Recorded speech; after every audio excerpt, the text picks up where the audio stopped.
Welcome to Next on the Tee with Chris Mascaro, the show where you get the inside access to the best minds in the game. Each week, Chris has the privilege of chatting with top instructors, legendary players, course architects, and industry insiders. If you're looking to improve your game, gain a new perspective, or just hear some incredible golf stories, you are indeed in the right place. You see, Chris, let me tell you something, I haven't spoken to a press man in my life that is knowledgeable, seriously, as you are. Never. You do such a great job. It kind of makes me feel good all of a sudden. You do so much for the game. You're so kind to all of us that are out there in the game. You know, we need more people like you in the game of golf. Thank you for pressing play. Now, grab your clubs, step up to the tee, and let's get started. This is Next on the Tee. Hi, folks, and welcome into this edition of Next on the Tee, where golf legends live and your game gets better. I'm your host, Chris Mascaro, and I can't thank you enough for pressing play and spending time with us. What a tremendous PGA Championship we all just witnessed. Got to be honest, though, going into the final round with that star-studded leaderboard that we had, I was really looking forward to what I figured was going to be a great shootout amongst the greatest players in the game today, and it just didn't quite pan out that way. Rory shot himself back into the tournament with rounds of 67-66 on Friday and Saturday. He made 2 birdies on Sunday, but that was pretty much it. He never really made the charge that I was expecting him to make. Neither did Scottie, by the way. I figured he'd shoot a final round 64 or 63 to really put the heat and the fear in the hearts of everyone at the top of the leaderboard, but 4 birdies and 3 bogeys later, he was never really a factor on Sunday either. Jon Rahm made it interesting for a couple of holes, got off to a birdie start, and I thought, all right, here we go. This is going to be Jon Rahm's tournament. But a bogey on 3, another on 7, followed by 6 straight pars to start the back 9, and he was firmly entrenched in second place. What we did see was Aaron freaking Rai grab a stranglehold on the tournament, playing his final 10 holes in 6 under par. It felt like he wasn't going to hold up under the pressure on the front 9. He played the first 8 holes in 1 over with bogeys on 3, 6, and 8. But an eagle on 9 got him going. He shot 31 on the back 9, and that's going to win you a lot of tournaments. I wasn't all that happy with how the leaderboard ended up because that star-studded leaderboard fizzled away, turned into one with Alex Smalley, Matty Schmid in the top 4 along with Rai. But then I reversed my opinion, and what led to that change of heart was the story around why Aaron Rai uses iron covers, something that if you and I did, our buddies would laugh us off the golf course. When Rai told the story of how his parents really couldn't afford all the things they did for him so that he could go out and play and practice as a kid, and how when he was 7 or 8 years old, his father bought him a set of Titleist 690 MBs that cost somewhere between $800 and $1,000, and how he cherished those irons and used iron covers to protect them. And even now, whenever he gets new equipment, right, he's not paying for anything, but he still has the same perspective and remembers where he came from, so the iron covers stay. And I thought, what a tremendous story. Now I'm an Aaron Rai fan. We never know where people come from, what they're going through, and who they are and who they were as kids, coming up and growing up in our game. So, look, kudos to Aaron Rai, kudos to Alex Smalley, kudos to Matty Schmid for their achievements in a major tournament. Kudos to you guys. So now I'm anxious to see what Aaron Rai is able to do next month at the U.S. Open, and I'm really rooting hard for him. Speaking of the U.S. Open, I got a couple of wonderful guests now who know a thing or two about U.S. Opens in Shinnecock Hills, starting with our resident director of instruction, Tom Patri. Tom has played Shinnecock several times. You're going to hear a story towards the end of the segment about when all of that started, an amazing story as well. But we start off this segment just like you asked me to by getting a couple of playing lessons from TP. We focus this time around on putting basics, grip, stance, ball position, head position, and shaft lean. And sticking with putting, remember back in 2015 and 16 when Jordan Spieth seemed to make everything he looked at? Well, at the PGA, finished 79th in shots gained putting. What happened? Well, TP is going to weigh in on that. Then we round out this segment with what's gone wrong with the PGA of America's leadership over the last few years. You're going to hear his opinion, which is very similar to another great friend of ours, Mr. Bob Ford's. Following Tom, I get a return visit from World Golf Hall of Famer and 1970 U.S. Open champion Tony Jacklin. Mr. Jacklin also won the 1969 Open Championship, 2 majors. He also is the guy responsible for resurrecting the European Ryder Cup team. He captained them to 3 consecutive wins in the 80s, including their first win period since 1957, then their win for the first time on U.S. soil. We all remember, right, that historic moment when Jack Nicklaus conceded that shortish putt to Mr. Jacklin during the 1969 Ryder Cup, known as the concession. They later co-designed a course by the exact same name in Bradenton, Florida. I get his thoughts on Aaron Rai becoming the first Englishman, oh, by the way, to win the PGA in over a century. I get his perspective on the state of the DP World Tour, his relationship with Mr. Nicklaus over the years. We discussed the concession, but instead of focusing on what happened on the final hole, I wanted to focus on the 50-foot eagle putt that he had to make on 17 just to keep the match going. And I don't think enough people know about that amazing feat.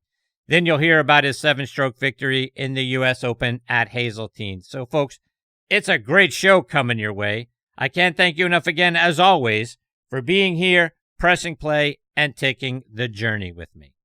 One last thing before we get started. I've been asking this over the last couple of months, but if you would please do me a huge favor, wherever you're listening to this show now, if you would take just a couple of seconds and subscribe to it, it would go a long way towards getting Next on the Tee in front of more wonderful golf fans just like you. Okay, you know I like to get things started shouting out the wonderful people that help to sponsor this show, starting with my great friends over at the Trib. TribLive.com is the leading news website in Western Pennsylvania, with news around the clock, Pittsburgh pro sports coverage, a high school sports network, and a podcast network, which is where you can find Next on the Tee. Bookmark TribLive.com or download the Trib Live app for free and stay up to date with the latest news from Western Pennsylvania and beyond. I also want to talk about our friends over at the Pittsburgh Brewing Company and Iron City Beer, a brand that I have loved my whole life and started drinking when I was 21 years old, of course. Whether you're a hacker or a scratcher, the secret to a successful day on the links is knowing when it's time to grab an iron, even if that means keeping it in the bag till the 19th hole. If it's been a while since you've reached for Pittsburgh staple beer, it's time to revisit Iron City. Thanks to their incredible new facility in Creighton, the best-tasting Iron City beer ever made is now available at a course near you. Iron City pairs well with any lie and sky and serves as a friendly reminder that there's always next round. Check out all of their wonderful beers and their gift shop by going online to pittsburghbrewing.com. In golf, fast isn't a nice-to-have, fast is a necessity, and speed off the tee is where it all starts. That was precisely the thinking behind the all-new QI4D family of drivers from TaylorMade, our fastest, most fittable drivers. Built to meet the demands of the world's best players like Scottie Scheffler, Rory McIlroy, Nelly Korda, and the rest of Team TaylorMade. The QI4D lineup was engineered to unlock the 4 dimensions of speed, starting with a multi-material driver head with enhanced aerodynamic shaping, combined with a faster face and our revolutionary React shaft system. The TaylorMade QI4D drivers are ready to extract every bit of speed from every golfer's unique swing profile. Our industry-leading adjustability and fitting unlocks it all. Watch the full story of QI4D, our quest to build the fastest, most fittable drivers, and unlock your newfound speed at TaylorMadeGolf.com/findingfast. All right, now joining me from lovely Naples, Florida is our Hall of Fame Director of Instruction, Tom Patri, a guy who was a 2-time first-team All-American at Florida Southern, the Division II National Champion back in 1981, a Sunshine State Conference Hall of Famer, who played all over the globe from 1981 to 1988. He's been named the Teacher of the Year everywhere he's been, a Golf Magazine Top 100 alumni instructor, and whose YouTube channel is trending towards 500 free lessons waiting to help you play your very best golf this season, which we'll get into some of those lessons here momentarily. And it is always a privilege to have him leading off this show with me. Hey, TP, welcome back to the show. How are you, my friend? Boy. Tom, how you feeling? You doing all right? Well, Chris, as you know, off air, we spoke about my wonderful week which was yesterday in the hospital for about 6 hours with a kidney stone. And I know you've experienced that too. Brutal. It's a wonderful feeling. It's just I love the pain. It's very motivating, and I wish yesterday never happened in my life. So that's how I'm doing. Yeah, I've been down that terrible road, unfortunately, more than one time. So I appreciate you being a gamer. Oh my goodness, yeah, I'm fine. I think not to get too descriptive with our listeners, but I think about 20 minutes ago, I think I passed it. Oh, I hope so. I had that little burning sensation, you know. Mm-hmm.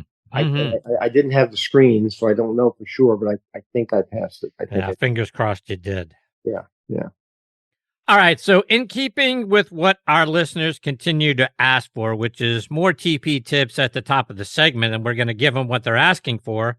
And I want to start by getting a couple of putting tips from you, Tom. I want you to take us through the basics, the fundamentals, the setup, grip, ball position, stance width, head position, shaft lean, all of those things that are going to help us start to make more putts. Yeah, well, let me do this before we do the mechanical side, Chris. Let me share something with our listeners that I'm not really proud of, but I just played in the South Florida Senior Open 2 days, and I had probably by statistics the worst 2 days of putting of my career. And I can now you're telling them to pay no attention to anything you say. No, I'm not telling them that at all. What I'm telling them is, I went in there with a little bit of doubt in my mind about what I was trying to accomplish with the putter, and that little bit of crack in the armor mentally did me no service at all.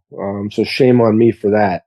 But when you make putts and you see a couple putts go in, you think you're the greatest putter in the world, and when you miss a couple early, and you have a little doubt in your mind, you're basically, you might as well go play bocce for a couple hours and get on with it. So I think confidence breeds making putts, and lack of confidence obviously doesn't help us make any at all.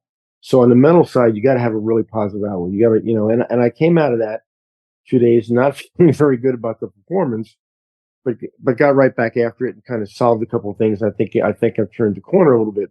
So then on the mechanical side, to your point, let's start with grip. I mean, we see guys with the conventional, reverse overlap. We see guys with split hand. We see guys with the claw, with the pencil. We see guys with the broomstick still. So I think the grip is something that is very, very individual and very, very stylistic as to what you're comfortable with. And it might take a little experimentation. I always tell people the two greatest short game teachers in America are Dr. Trial and Mr. Error. So if you go out there and you just, you got to get comfortable with what you're doing. You got to have confidence in what you're doing. So I think grip is the game changer for a lot of people. You got to have something that you feel comfortable with holding the club in your hands. Your only attachment to the instrument is your hands. You've got to feel comfortable with the way you're putting your hands on the club with a putter. It's very individual. So that one's kind of an open door. As far as ball position is concerned, I like it a little left of center, kind of under your left breast, because I want to catch the putter as the putting head begins to ascend, not descend, kind of to move up in plane, just post the center of your stance. So I like it a little left to center. As far as open stance, closed stance, square stance, I think that's very individual. We've seen Jack kind of little open side saddle. We saw Arnold kind of knock neat and closed. Tiger was actually very, very square. So I think the stance, obviously, again, is a little bit of comfort and a little bit of trial and error. I've been a hypocrite in my putting as far as the stroke itself. I taught for a long time symmetrical strokes, equal back, equal through, and I've since changed my voice a lot. It's kind of, I feel like it's 2 back, 1 through, more of a pop stroke. I think you got to put a lot of energy into the back of the golf ball. I think putting strokes compress golf balls just like irons compress golf balls. There's got to be a really firm strike at the impact point within reason based on the speed of the greens. So I'm more of a 2-to-1 guy, 2 back, 1 through. And I think that the real big thing with the amateur is keeping the coconut quiet. You got to keep your head still. You got to keep it rock solid still. People kind of cheat and look early. And when you move and start moving your head and moving your upper body a little bit, the path, the face, and the contact quality all changes and you're dead. So if I went too fast, I can repeat that 5 times. But tell me about shaft lean. Do you like shaft lean, forward shaft lean? What are your thoughts? No, not particularly. I think the shaft should arrive at the impact point in neutral condition. I think when you have too much shaft lean, you're de-lofting the putter. and you're driving the ball into the ground, it gets kind of hoppy and skippy. I like it to come off the face with kind of a level contact. So no, I don't want to go on a shaft swing. You put up a video on your YouTube channel using an old bullseye putter. Why would we want to practice with one of those? And Chris, it's funny you say that. After that embarrassingly bad putting term at this last event, I came back, and that's one of the things I did. I got an old blade out, an old bullseye out. This is a very, very small sweet spot. I thought part of what was going on there was I was moving my head, and I was getting a little rock and rolly with my upper body. And if you do that with a bullseye, with a putter with a very, very small sweet spot, it gives you immediate feedback. And it's funny, I took the bullseye out the day after I had that wonderful 2 days of shit putting and putted for about an hour with the bullseye, diagnosed the head was moving, kept it real still. The contact quality went up through the roof, and I put my Scottie back in my hand, my Scottie mallet, and the contact quality was definitely different right away. So I use that kind of as a test method, and as a drill method to kind of find out some answers. You also say the putter is the most important club in our bag. Why is that when most of us are out there chasing more distance with our driver? Chris, it's the only club in your bag. It's the only club in your bag you use every hole, regardless of what hole you play. You're not going to use the driver every hole. There's four par threes, and there might be some holes you hit 3-wood off the tee or some kind of hybrid off the tee on a tight or short par 4. You're not going to use your 5-iron in every hole. You're not going to use your 8-iron in every hole, but you're going to use your putter on every single hole you play. It's 43% of golf. The next highest stat after 43 is 11%. It's chipping and pitching. The driver is arguably around 8%. I'm not negating the importance of hitting a good drive and getting the ball in play and adequate distance for club in hand. But if you can't putt, you might as well play bocce. Have a nice day. And we'll be right back. You guys know what a fan I am of On Point Golf. Folks, get the #1 ball marker in the game of golf. On Point is the only 3-dimensional ball marker with alignment technology and a removable coin. It is approved for use according to the rules of golf as defined by the USGA and the R&A. As we all know, putting is all about line and pace. Mark your ball with On Point, engage with your 3-dimensional ball marker, and have more confidence in your line, execute the putt, and lower your scores. Folks, with the likes of Jim Furyk, PGA professionals and amateurs alike out there using them now, it's the #1 ball marker in golf that actually helps you lower your scores. Go online to onpointgolf.us, read about the science behind it, then put one in your bag and make more putts. I feel like it's the 15th club in my bag. It's helped my game. Why wouldn't you let On Point help yours as well? Again, onpointgolf.us. Check them out and get one in your bag today. PGA Tour Superstore pros aren't born. They're made. Every January, hundreds of associates talk to the top manufacturers, learn about the latest clubs, test the newest equipment, log thousands of hours of training, and together hit over 100,000 balls, all so they can get you the perfect fit.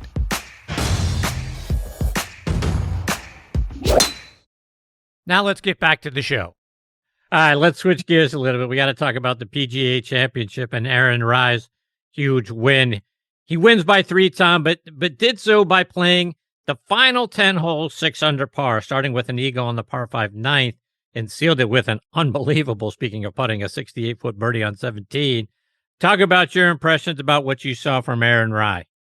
Composure, calm, inner peace, confidence in what he was doing, confidence in his process.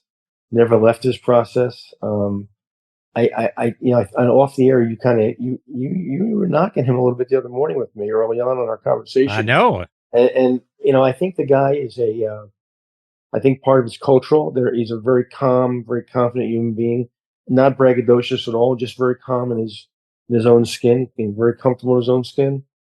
I don't think that's the last time you see Aaron Rai win a big golf tournament. I'm not saying he's going to go out and win 10 majors, but I think that he's won a couple times overseas on the DP World. He's won twice here now. One of his 2 wins here is a major.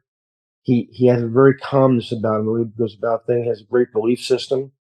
Obviously, a very, very strong work ethic. And he's fundamentally sound. He hits a lot of shots out of the middle of the club face, and has an above average short game and putting stroke. So I don't think it's the last time we see him.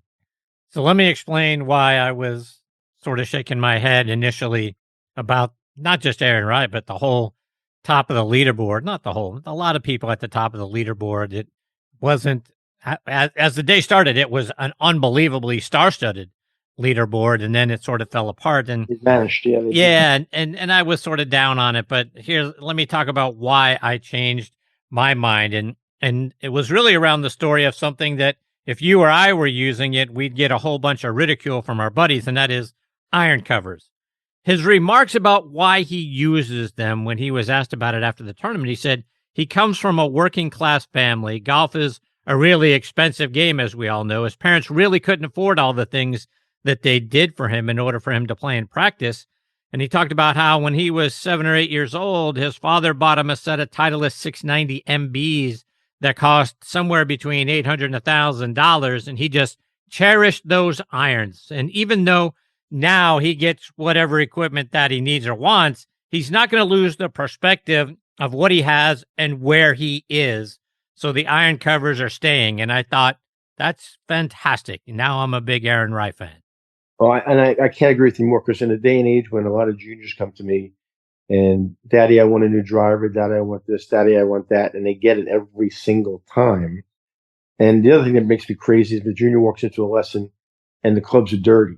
They haven't cleaned their clubs, haven't cleaned their grips, they don't assemble the clubs in the bag in a certain way. There's no real structure to what they're doing. I think Aaron Rai should be their poster child. I mean, deep Yes. appreciation for what he has, understands that, what it takes and what his parents sacrificed. And I wish that was a lesson that more juniors that I come in contact with would wrap their arms around. What we didn't see last weekend was Rory McIlroy take advantage of the par fives. He ended up finished 5 strokes back, right? And there were only 2 par fives, right? Par 70 course setup. So he had 8 chances to make birdie on those par 5, and he finished the week even par, 1 birdie, 1 bogey. Length is great, like you just said a minute ago. But boy, if he makes a few birdies on those par 5s, he's probably in it. And to me, that right there, and you and I were talking about this off air, that's probably what cost him being at the top of the leaderboard. No doubt. I mean, how do you drive it? I mean, not only does he drive it long, but he drives it for his length, really very, very straight for his length. And to play those par 5s for the week even par is a travesty. I mean, he just gave a major away, basically. I mean, not taking anything away from Aaron Rai, 0 away from Aaron Rai. But if you told me at the beginning of the week you'd like to lay a little wager with me that Rory McIlroy was going to play the par 5s even for the week and drive it, and I think he drove it on average like 318 for the week, or 323 for the week, some crazy number. I would have taken that bet and said, if he's going to play him 5 under, 4 under, 5 under.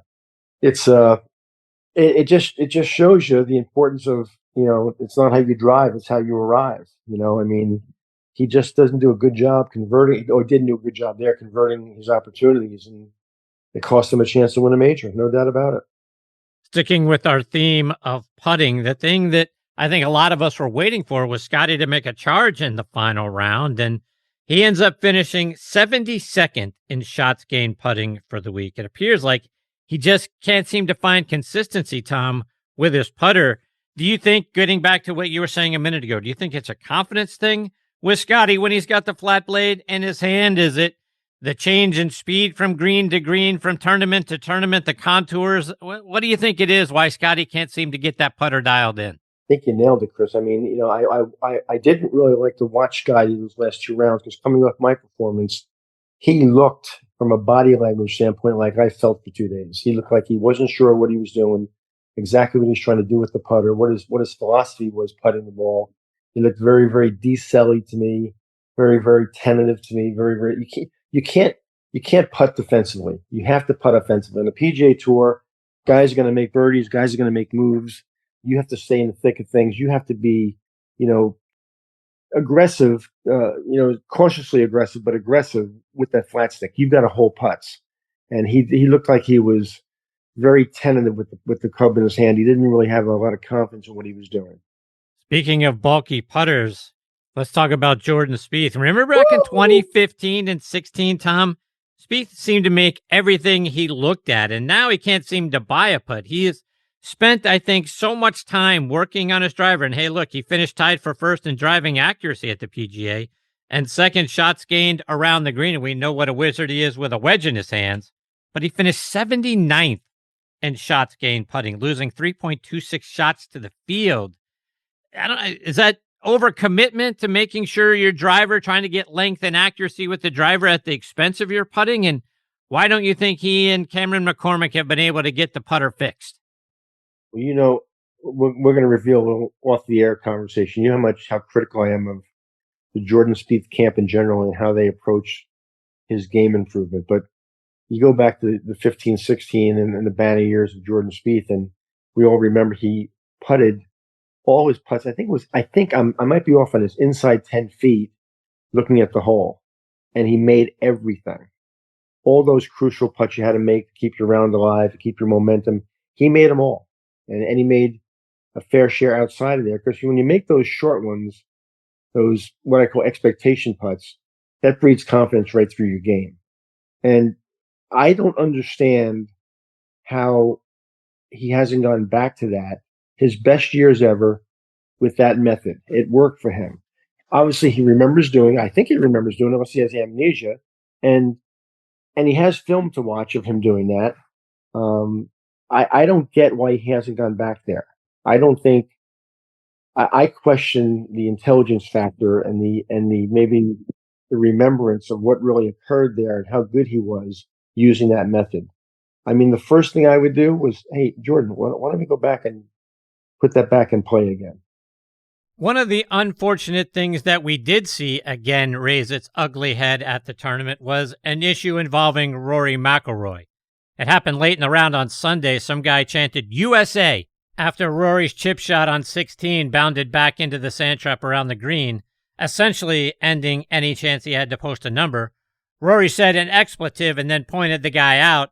Can we get that genie back in the bottle, Tom, with Rory and the U.S. fans? It feels like this is just something that is crazily hanging over anytime Rory plays. I don't necessarily understand why we've got to keep this thing going. Where do we go from here with respect to Rory and the fans? Well, first of all, shame on the fan. That's just classless, isn't it? There's no place for that in the game. This is not tennis. This is not John McEnroe. This is golf, right? So shame on the fan. That's just inappropriate. But kind of shame on Rory too for letting it get to him and for responding. I mean, you got to have thicker skin than that. I mean, you're in an arena where the fans are actually very close to you, closer than in NFL football, closer than maybe almost any sport that we watch, maybe with the exception of the sideline and basketball. But they're going to be close to you. They're going to have your ear, and if you're going to be hearing that and responding to it all the time, it's going to upset your rhythm and your tempo and your attitude and your demeanor. So he's got to be a little bit stronger than that, I think, too. But again, it starts with the fans, and I think in that situation, whether it's the PGA Tour, the PGA of America, certainly would never happen at the Masters. Right? So I think we, the golf community, have to make an example of those people, and usher them out and make it public that we ushered them out. And if you do that, you're going to be ushered out. Now, with the exception of the Phoenix Open, which is an absolute, pardon my French, shit show, it shouldn't go on anywhere. It just shouldn't. And we got to be stronger about that as far as getting those people off the grounds and making it public that you will be escorted off the ground if you do that. Switching gears, our good friend Bob Ford had some interesting comments, speaking of comments, recently about the PGA of America leadership. Recently, we've seen some failed presidents and CEOs of the organization. Bob said in an interview in Golf Week that leadership just hasn't been effective and the number of people on the board is too many. He used the phrase, it's been bloated, and it looks like they have a governance committee, but it's time to fix the governance. If your leader is Tony Clark, and a guy like that, Tom, if he's going to have any success and any opportunity to fix things, I mean, things have, like Bob said, things have got to change. What do you think is broken? And wouldn't Bob Ford be the right guy to get it fixed? I'll tell you something, I would vote that in about 2 seconds flat. I mean, I think I just spent actually at the South Florida Senior Open I stayed with Bob and Nancy at their house in Jupiter. Bob's a dear friend. He has not been very, very silent about his feelings about the government situation. Everything he said in the interview, I agreed with. I think it's time for change. I think it's ineffective. I think, when you have PGA members that make up the board and they're also at their own clubs and running, they can't put their full attention to what has to be done day to day. I think we need a different structure in governments. I think we need people who are full-time running the organization, that are business-minded people that understand sport, more like the situation on the PGA Tour. I always believe that if you're gonna change governance, you copy whoever's the most successful. Just copy what they're doing. And the PGA Tour has been, with the exception of the LIV situation, pretty successful at playing for a lot of money for a lot of time with limited problems, with the exception of LIV. I get it, but I think Bob makes a good point. I think the structure and the governance and the structure which is in right now is not the best for us. I think it's 2026. I think it's time for some change, and I'd love to see Bob in that position of change. That would be awesome.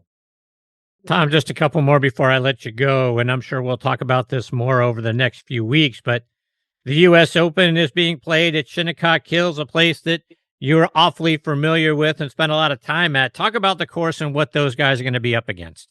Chris, I'll tell you a great story about Shinnecock. When I was a kid and I was growing up on the east end of Long Island, not far from Shinnecock, it was very different in the Hamptons. When the holiday weekend ended the summer, people vacated the Hamptons, and there was just a few locals left, and it was very, very quiet out there. And I used to drive my 1969 Chevy Caprice out there down the road that runs along Shinnecock and kind of park the car in the woods. And there was a way to play the last 3 back holes at Shinnecock, skip over through the woods and play 3 holes over the National, come back to Shinnecock, and then play 3 holes at Southampton Golf Club. It was kind of a loop that I figured out. And I'd go out there by myself carrying my bag, because all those holes on all those golf courses were awesome. And I'd kind of walk around and play those holes. And I'm out there one day, and all of a sudden I hear a cart coming, a motorized cart coming. I'm like, oh man, who's this? And I look up and come over the hill. It's the superintendent of Shinnecock, who I recognized because he was kind of a well-known guy out there. He's a Shinnecock Indian, and he drove up to me, and I was like, I'm about to get arrested. They're about to take me away right now. And he drove up to me and he said to me, "How you doing, Tom?" And I kind of looked at him like, he knows my name. How does he know my name? He goes, "Hey, congratulations on the Met Junior this year." I went, "Thanks." He goes, "Listen," he goes, "I know you're out here. The guy at National knows you're out here. The guy at Southampton knows you're out here. As long as you stay in these back holes, you got no problem. We're glad you're able to come out here and play and practice. So just stay in these back holes, you'll be fine." And he drove away, and I was like, that was the coolest thing that ever happened in the whole world, maybe. And I kept on doing it. And that was my early memories. But since then, a good buddy of mine, Jack Druga, was the pro there for a long time, actually a Bob Ford protege for many, many years. And while Jack was there, I got to spend some time there and play a lot of rounds of golf there. It is it is a great golf course. It doesn't have a weak hole on the property. The wind conditions, because of the very, very slight nature of the South Fork of Long Island and the exposure to water and wind is really, really good. I mean, the golf course can change radically from day to day. You get the wind in the wrong direction out there, and it is really, really difficult. The putting surfaces aren't radically sloped, but they're subtly sloped enough that when the green speeds get up, they get really tricky. The runoffs around the greens are brutal. You've got to be able to hit your quadrant. You've got, obviously, U.S. Open conditions, you have to drive the ball and play because the rough will be severe. It's a hell of a test of golf. It's one of the great places on the planet. As you know, my next guest is Tony Jacklin. You were telling me when we were talking about the show earlier today that you have a Tony Jacklin story you'd like to share. Yeah, Tony Jacklin was always somebody I kind of admired for.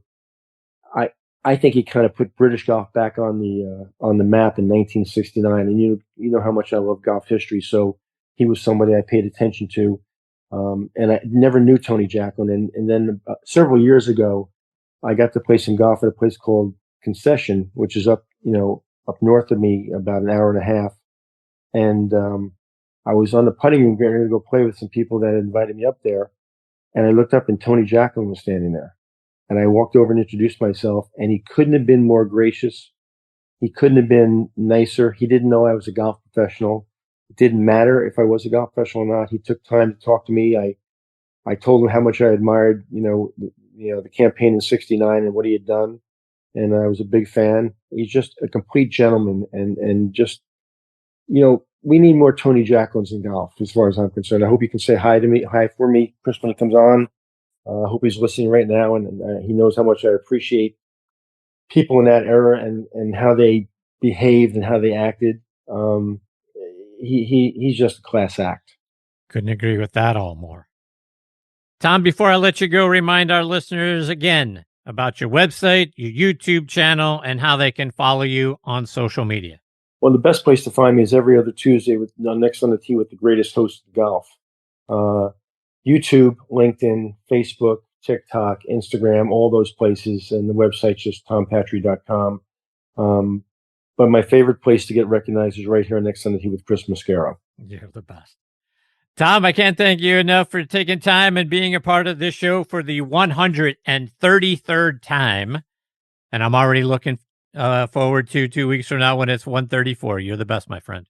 Tell Mr. Jacklin I said, hi, Chris, you're the best. I will do it. See you, Tom. Bye, buddy. That is the great Tom Patri, folks. I mean, look, you want to talk about people that are just wonderful and just from a friend perspective, take all this golf away and let's just talk about a guy who's as great a friend as you could possibly have. It doesn't matter if it's golf or anywhere else. It's Tom Patri. He has meant the world to me and to this show. Like I say, 133 times. That's an amazing number. We'll get to a milestone before too long, probably before the end of this season. But look, folks, if you're trying to get better, that's what we're all about on this show, right? We're trying to get better. We're trying to save some strokes. We're trying to have a better mental aspect of how we go out and play the game, right? That 5 inches between our ears. Go back, subscribe to Tom's YouTube channel. Again, we're getting really close to 500 free tips available for you there. The putting tips that we talked about tonight, you're going to find some of those right there because he's just done a couple of those and uploaded those onto the site. And then make sure you give him a follow on social media and check out his webpage. The guy is just as good as it gets, and there's a reason why he is in a Hall of Fame. There's a reason why he is in Golf Magazine's Alumni Instructors Top 100 there. You're going to figure it out when you watch those videos. And again, like you said, and I certainly appreciate it because as he has been generous with his time over the years and come back on the show every other week, you'll find him here, and we're just going to keep pounding out those tips. I understand that that's what you want, and that's what you're going to get. We'll get you more Tom Patri in a couple of weeks. Coming up next is World Golf Hall of Famer and two-time major champion, and a guy who I credit with resurrecting the European Ryder Cup program, and that is Tony Jacklin. Before Mr. Jacklin comes into the show, let me remind you about the great things going on up at Macklemore. Because this year, get ready to experience a game like never before at the Keep, the brand new Bill Bergen and Reese Jones co-designed course at Macklemore. With its challenging layout and awe-inspiring views, every round here is an unforgettable adventure. Whether you're taking on the signature holes or just soaking in the scenery, the Keep is where your best golf meets nature's finest backdrop. So grab your clubs and join us up at Macklemore. The Keep is open and it's waiting for you. And folks, if you haven't tried 2 Under yet, you really need to. Why? Well, from the first tee to the clubhouse, 2 Under's Joey Pouch is going to keep you comfortable and locked in all round or all day. Build your own bundle by going online to 2 Under, that's the number 2, UNDR.com, and save up to 20%. Now back in Next on the Tee with me is World Golf Hall of Famer Tony Jacklin. Let me remind you a little bit about his background. He turned pro at the age of 17. In 1968, he became the first European player to win on the PGA Tour since the 1920s when he won the Jacksonville Open Invitational. A year later, he won his first major at the Open Championship at Royal Lytham in St. Anne's. 1970, he won the U.S. Open at Hazeltine, becoming the first British player to win the U.S. Open since Ted Ray did it back in 1920. Fast forward to 1985, he captained the European team to a Ryder Cup victory, which marked the first loss by the U.S. team since 1957. He backed that up with a second consecutive Ryder Cup win in 1987, marking the first time the U.S. lost on American soil. He would go on to make it a three-peat for Europe in 1989. In 2002, he was inducted into the World Golf Hall of Fame. 2006, he and Jack Nicklaus opened the Concession Club, which Tom mentioned a moment ago, in Bradenton, Florida, commemorating the putt that was conceded by Mr. Nicklaus to him, which ensured the 1969 Ryder Cup competition would end in a draw. In all, Mr. Jacklin won 8 times on the European Tour, 4 more times on the PGA Tour, and twice on the Senior Tour. He's written or co-written 3 wonderful books. His autobiography, which came out back in 2006. He co-authored a fantastic fictional tale titled Bad Lies, A Story of Libel, Slander, and Professional Golf, along with Shelby Yastro. And then Tony Jacklin, My Ryder Cup Journey, which was co-authored by Tony Jimenez. And folks, I couldn't be more honored that I get to spend more time with him this week here on Next on the Tee. Hey, Mr. Jacklin, thanks for coming back on the show. Chris, nice to hear you again. Same here. Good to hear your voice. I appreciate you.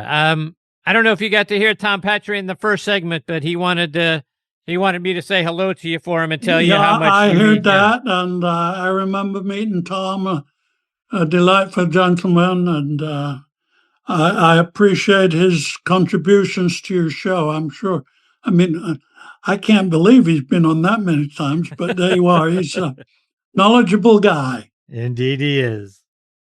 Mr. Jacklin, I want to start our time this time around getting your thoughts on the PGA Championship.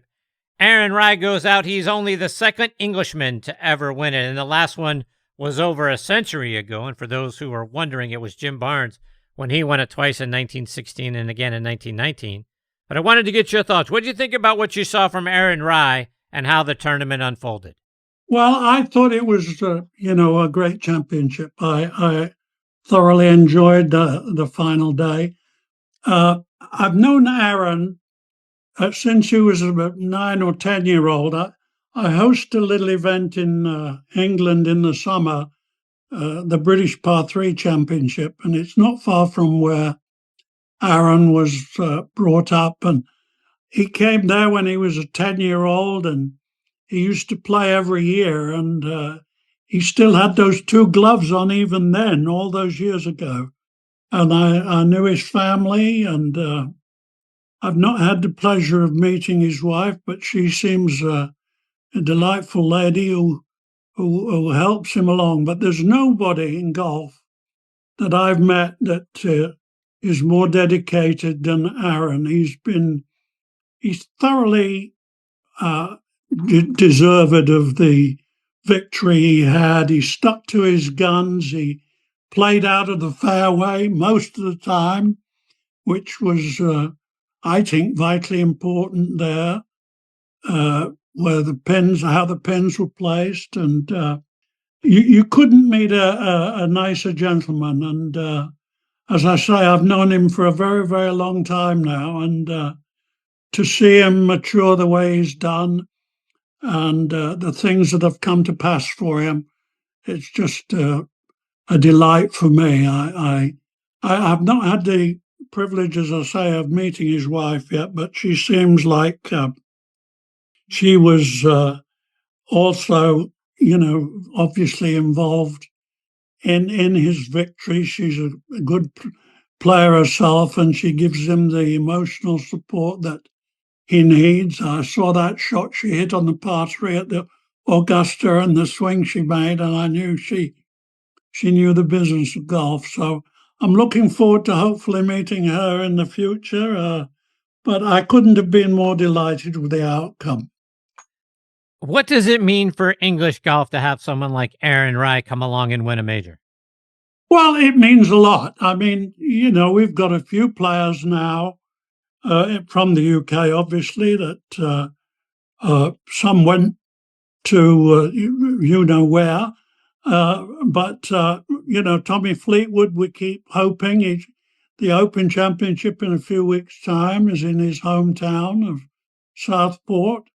And, he's another one that's more than capable of getting it done. It's just, being patient and waiting for your time. And I think, in Aaron's case, I've been watching his progress quite closely, and he's just been building confidence, putting it in his pocket there and getting more and more confident all the time. And all of a sudden, you get a week that comes along and he clearly loved the golf course and the challenge that the greens meant. He's so disciplined, this lad. I mean, he's the real deal. I mean, he really is. He's totally dedicated, and he was patient, and it all paid off for him. And as I say, I couldn't be more happy for anybody. He's a delight to be around. And we'll be right back. Golf season is back, and Sunday Swagger just made sure you're going to be ready.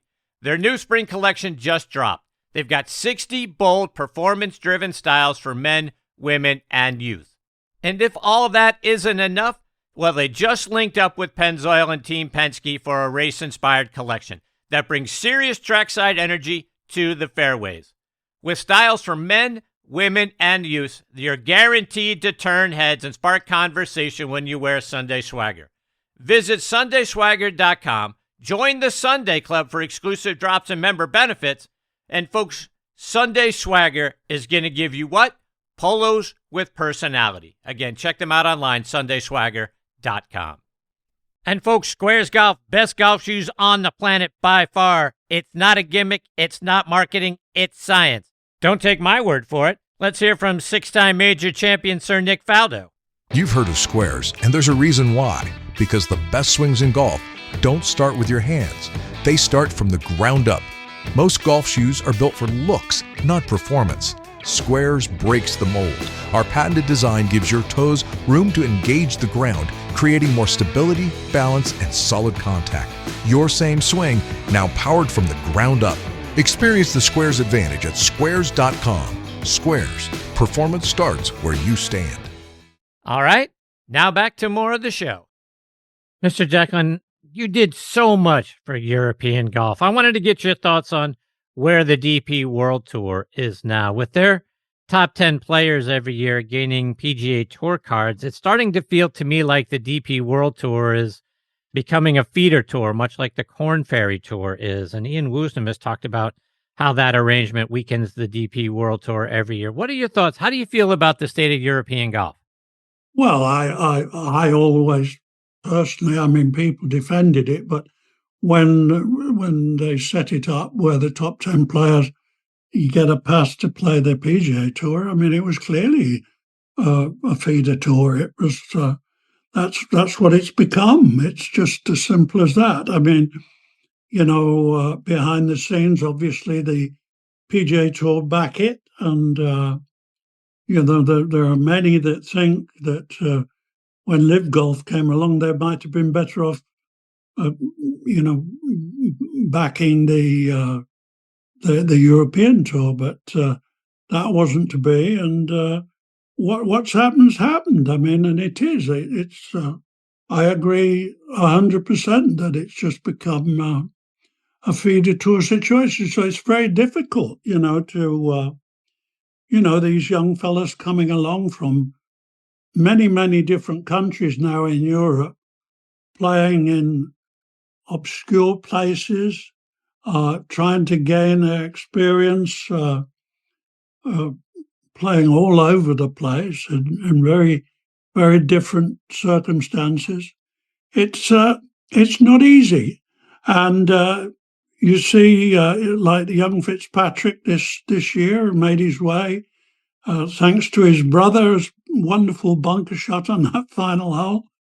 He got his pass onto the PGA Tour, and he's done well since then. And I think they're inspired once they get on this tour. They're very much inspired, and it's the way forward, and that's the way a lot of them are going to get out here. I want to switch gears a little bit and talk about your stellar career. When I was looking back, and your first win on the PGA Tour at the Jacksonville Open back in 1968, you won by 2 over a handful of all-time great players. guys like Gardner Dickinson, Don January, Chichi Rodriguez, Doug Sanders, DeWitt Weaver. What do you remember about coming down the stretch, trying to get your first win on the PGA Tour when you're trying to hold off guys like that?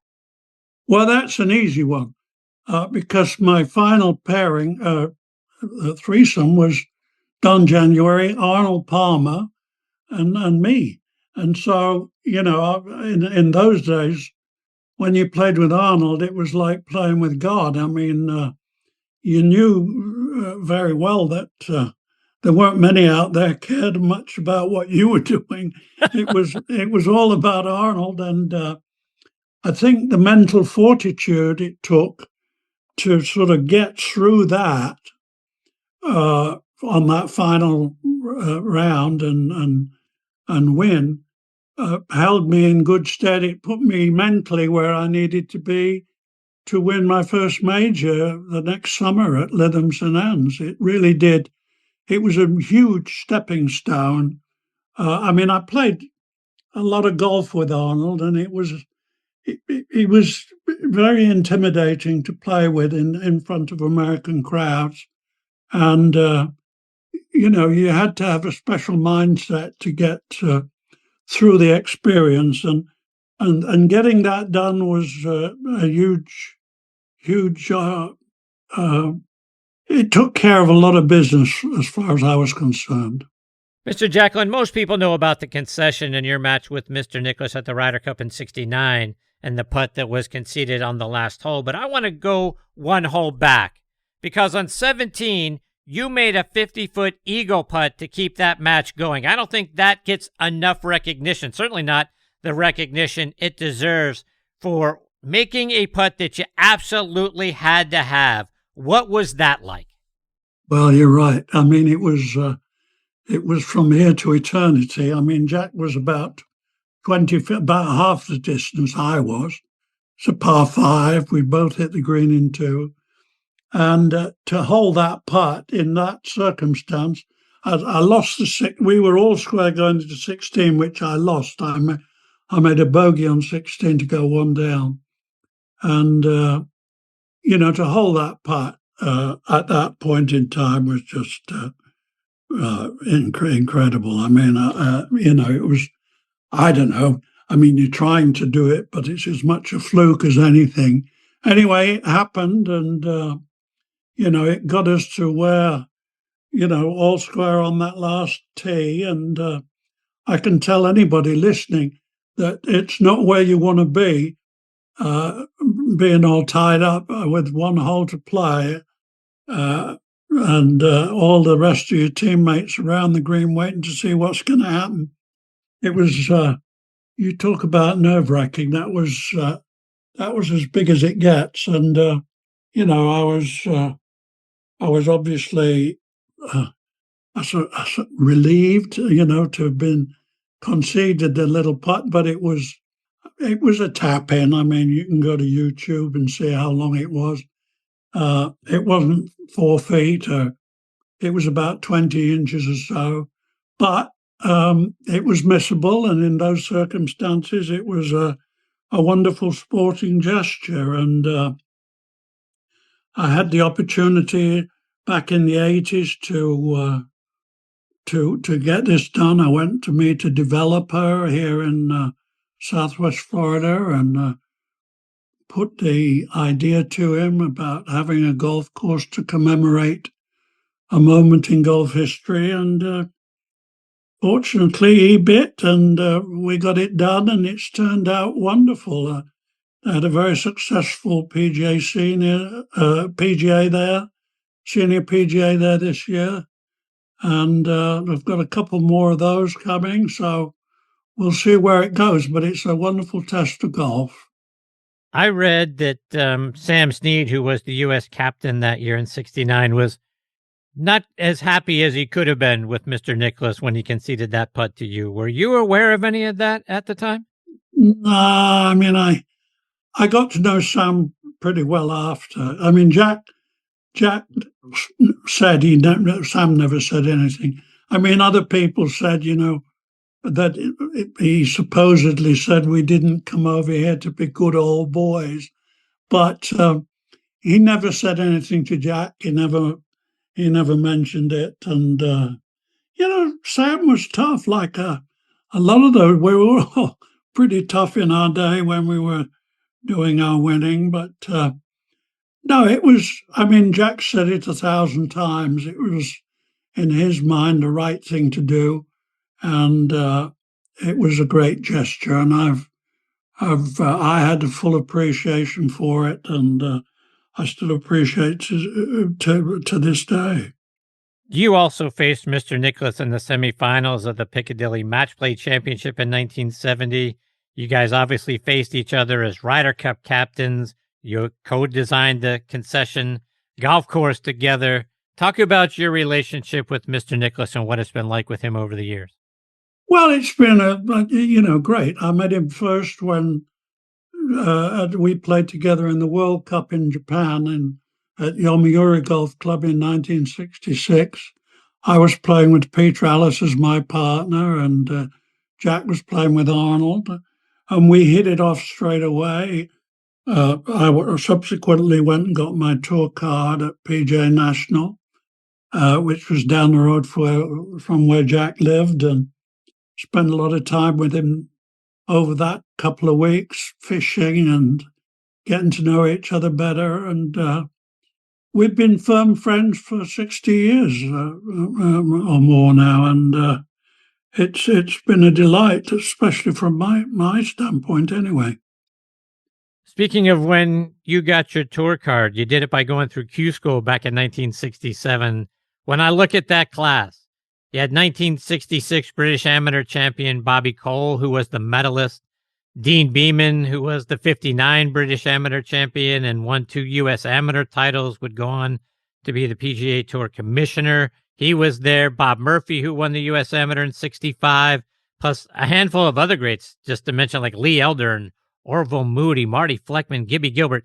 Talk about getting through Q School and playing alongside all those guys. Well, it was a tough, it was 8 rounds. And I remember I wasn't a shoe-in with a round to play. I shot 68 the final day, which, got me where I needed to be. But it was a tough school. That Bob Dixon was there, Ron Cerruto, a lot of really good players, as you've already mentioned. And no, it was it was tough, and but that's the way it had to be. Back in those days, there weren't 100. You basically, it was top 60 that made the next year. So you basically had to win a tournament in order to to maintain your playing privileges. It was a different time, and it was as tough as it gets. In 1970, not only did you win the U.S. Open in incredibly windy conditions that year at Hazeltine, you did so by 7 strokes.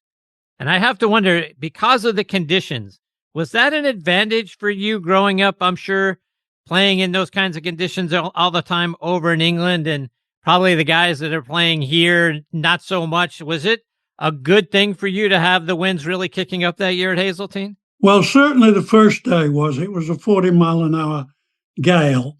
And, I got off to a wonderful start. I got a putting tip from Jim Yancey, a friend, Bert Yancey's elder brother, the day before. And I really putted beautifully. And I got a 2-shot lead. I was the only one to break par that first day in very, very trying conditions. And that got me, in a good state mentally. I'd already got my Open Championship racked up, and I was sort of ready for action, and I increased my lead every day. I'm not saying it was easy. It wasn't. The final day was as nervous as I think I've ever been on a golf course with a 4-shot lead going in. But I knew that whatever else I did, I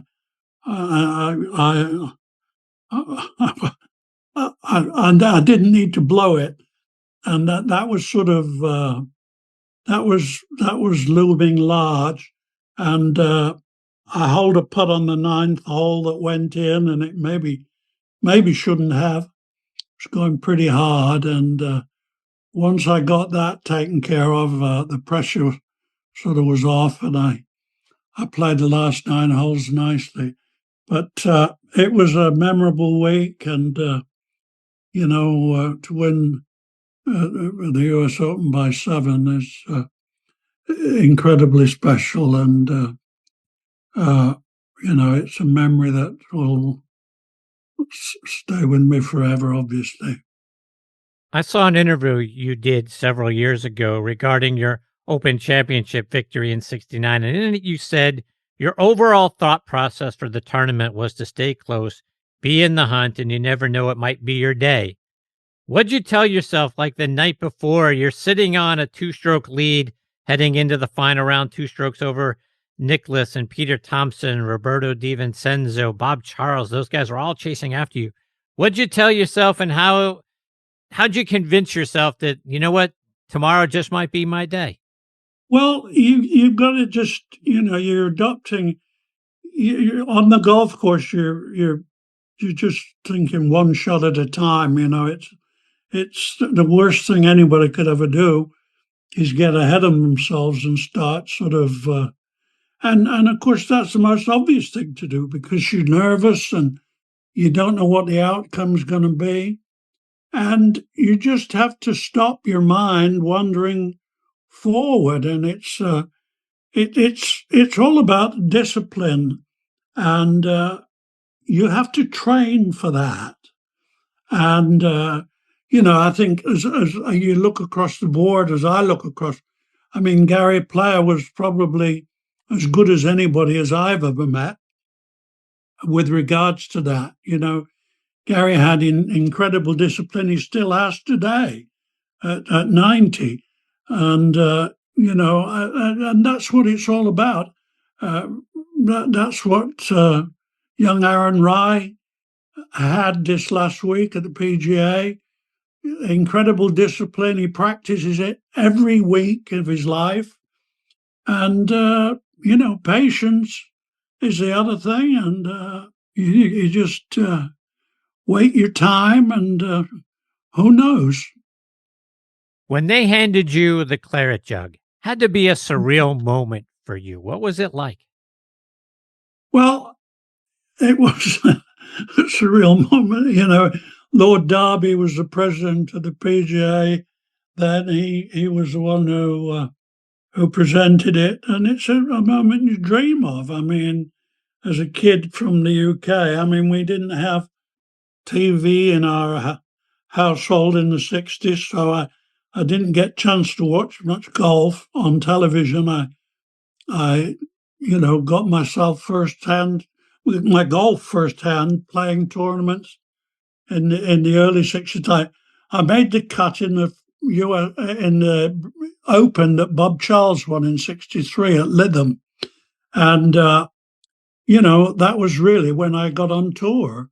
I was 19, and I was just playing my heart out every week, learning, making mistakes, learning more, and that's the only way I know how to do it, and that's the way most people do it, from the way I understand it.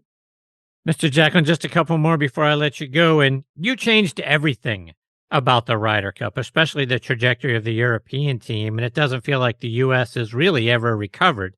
But talk about, you changed so much about how the European team was treated. Talk about the things you did to kind of elevate their status.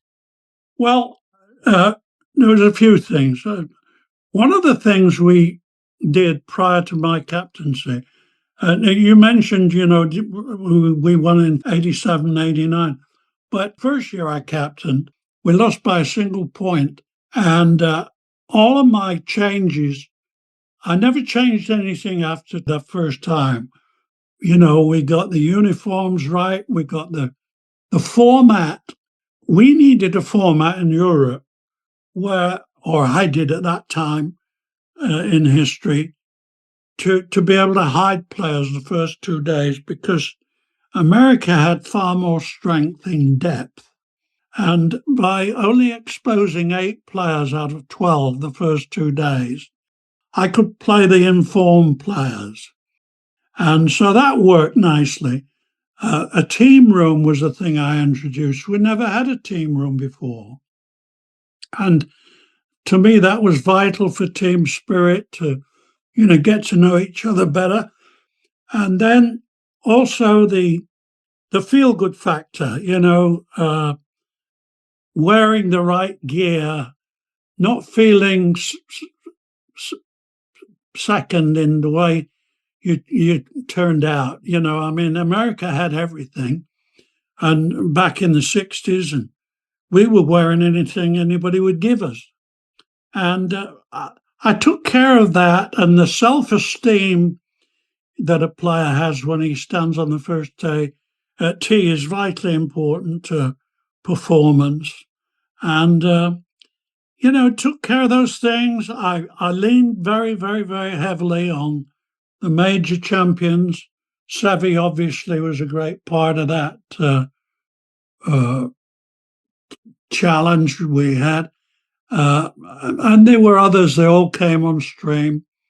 And it was a wonderful time in my life. And it was very emotional dealing with 12 individuals like that, trying to be all things to them all, to try and just free them up to play as good as they could be.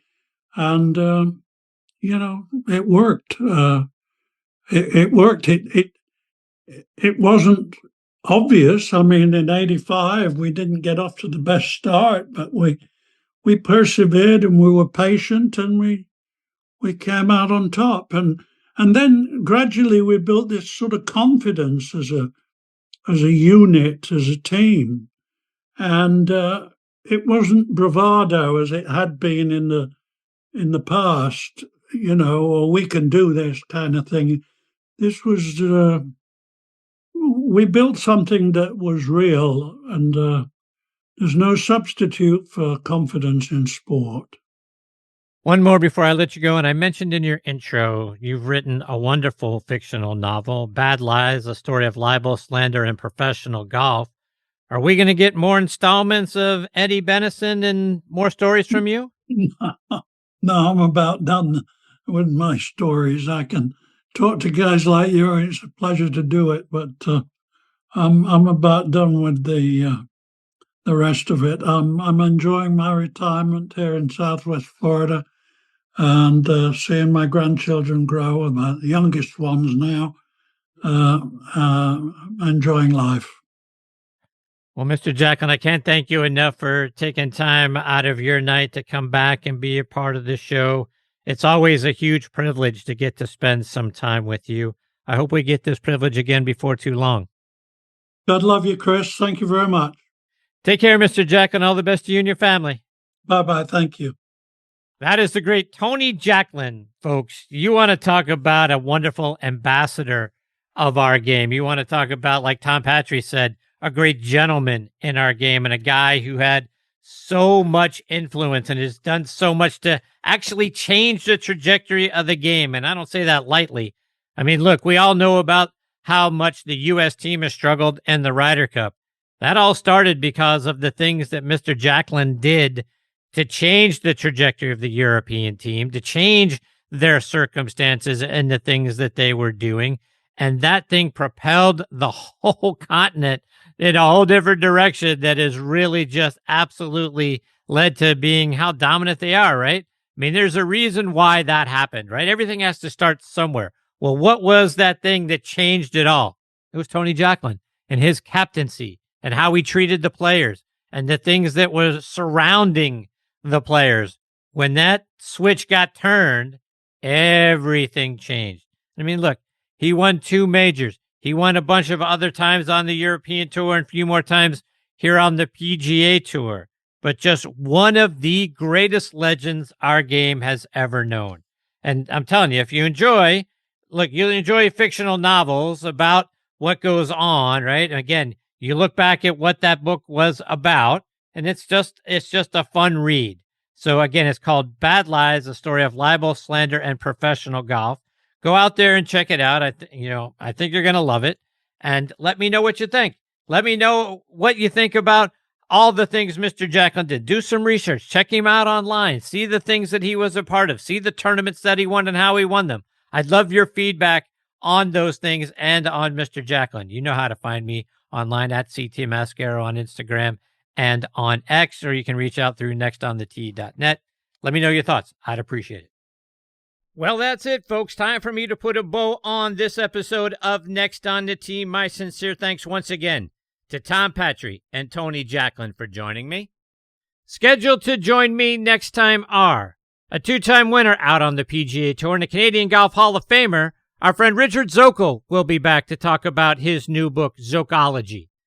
Another wonderful friend of the show and Western Pennsylvania Golf Hall of Famer Ron Syrak will be back as well, as will 2003 PGA champion Sean McKeel, fresh off his experience playing in this year's PGA. So we're going to hear all about what it was like playing at Aronimink and attending the Champions Dinner. And don't we all wish we were a fly on the wall for that? So it's a trio of great friends who will be back on the show that are out there contributing great things still to our game, so you're not going to want to miss that episode. I want to thank our friends again over at Trib Live for being such wonderful partners of the show and hosting it on their site. For the latest news from Western Pennsylvania and beyond, including your favorite sports, go to triblive.com. You can find the show by clicking on the Sports Section tab, and right there on the homepage of the Sports Section, you're going to see the most recent episode. Or you can type in podcast.triblive.com. Then you'll see Next on the Tee. Click on that. Many of the most recent episodes from this season are right there for you as well. But as you guys know, you can find this show pretty much anywhere you get your podcast content. We're out there on Apple Podcasts, Spotify, Amazon Music, Good Pods, and GolfNewsNet.com as well. But folks, like I say each and every week, the biggest thanks go out to each and every one of you for being the greatest supporters in the history of podcast, bar none. I'm so grateful for each and every one of you. Until next time, hit 'em straight, my friends. Thanks for joining Chris again this week on Next on the Tee. We hope you enjoyed the conversations as much as we did. Please share the show with your golf buddies and be sure to follow it on Trib Live or your favorite podcast app so you never miss an episode. Thanks for pressing play and being part of the journey. We'll see you next week, right here, where the best minds in golf share their stories.